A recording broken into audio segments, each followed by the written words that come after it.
Thank you.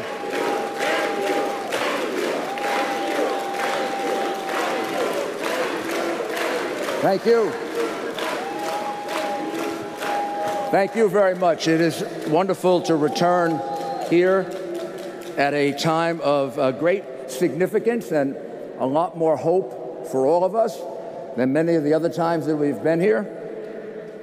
We are now, I believe, very realistic in being able to see an end of the regime in Iran. We can see it. We've lived through this before in other oppressed countries when the people take to the streets and they protest day after day, like they've done in over 142 cities in Iran, like they did the other day in Tehran. When they do that, and no matter how much they're oppressed, no matter how much they're beaten, no matter how much they're arrested, or no matter how many of them are killed, they continue to grow and grow with numbers that now threaten to topple the regime. When that happens, then freedom is right around the corner.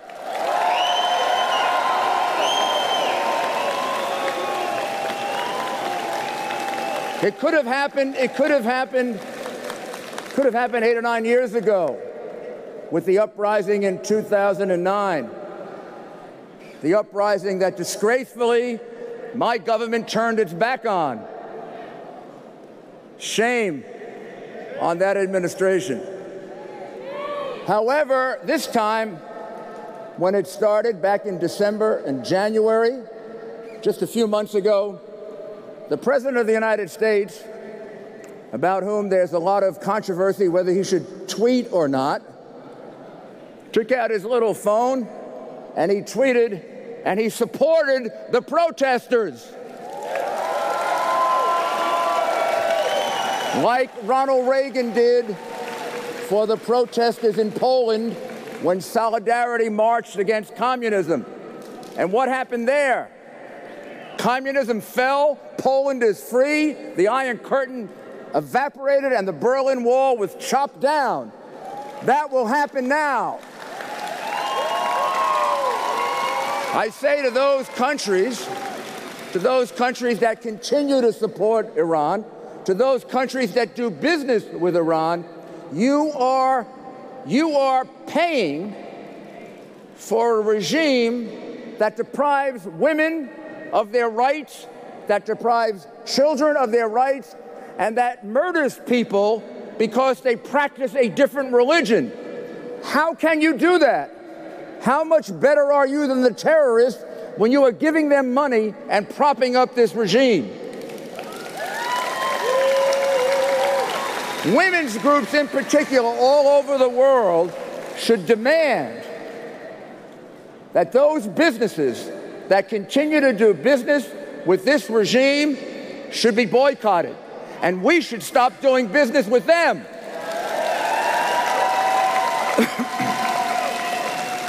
We all know that the economy of Iran is in free fall. It's evaporating.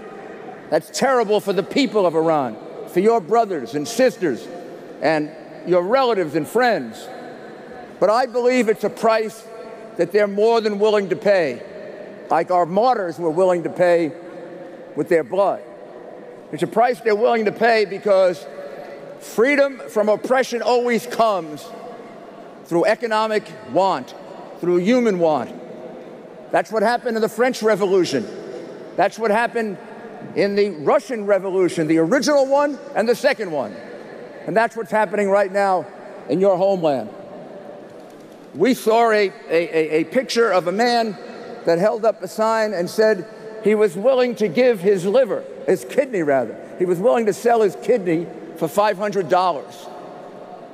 That's a government on the verge of toppling. And what we need to do now is not to lose our determination. We've got to be more determined. This is the time to put on the real pressure. Thank God, my president, who I can now be proud of, my president turned his back on that very dangerous nuclear agreement with Iran. He said no.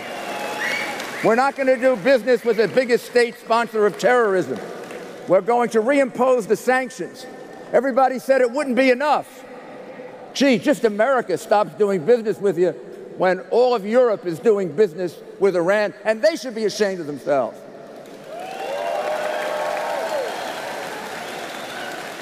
Well, maybe when the greatest economic power in the history of the world stops doing business with you, you have the kind of economic collapse that you now see in Iran, and that is going to get worse, because I guarantee you the sanctions will become greater and greater and greater. This president does not intend to turn his back on freedom fighters.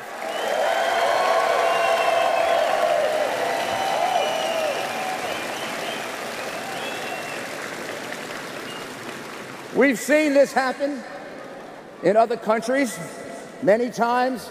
A very bad government is replaced by another bad government. Or maybe it's even worse. We've seen some of that in the Middle East with Egypt. However, here, we're not replacing one government with a government we don't know. You have an alternative. You've got an alternative that's built on a solid foundation of 12 principles: democracy, human rights, a non-nuclear Iran, separation of church and state, and the rights of women and of all minorities to be protected. My goodness, that sounds like a full-fledged democracy. That's what the NCRI stands for. That's what Madame Rashidi stands for.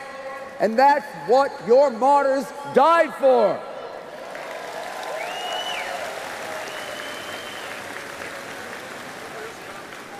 The era of appeasement is over. Those who practice appeasement are going to find themselves shamed in world history. The time has come to stand up to these bullies and these murderers and these thieves.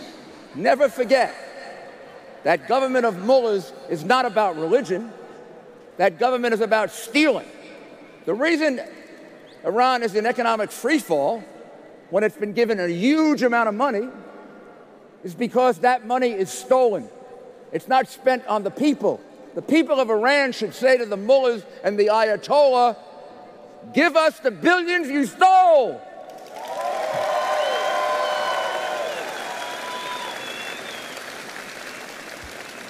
What have you accomplished? What have you accomplished with the tremendous pressure put on you?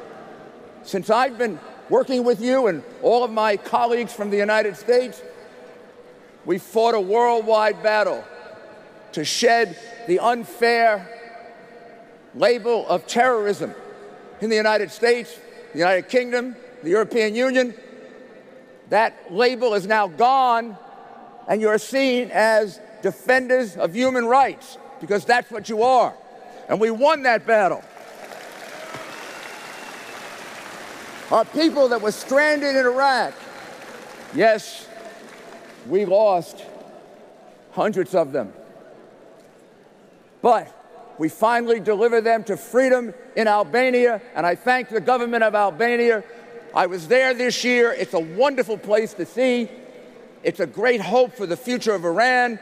And believe me, those people are doing great work for us every single day. God bless them.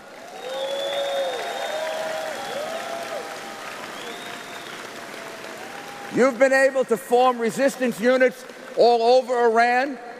Those protests are not happening accidentally. Those protests are happening because they're being coordinated now, unlike in 2009. They're being coordinated by many of our people in Albania and many of our people here and all throughout the world. And what it says is we have an alternative. How much better would an Iran be instead of the dictatorial, murderous Ayatollah as the face of Iran? Suppose the face of Iran was a brave woman in a country that recently has had a history and a region of the world of treating women inhumanely. And this brave woman will be the face of the new, modern, liberated Iran. Will it happen? Yes. When will it happen? Now. And I want, next year at this time, I want us to have this convention in Tehran.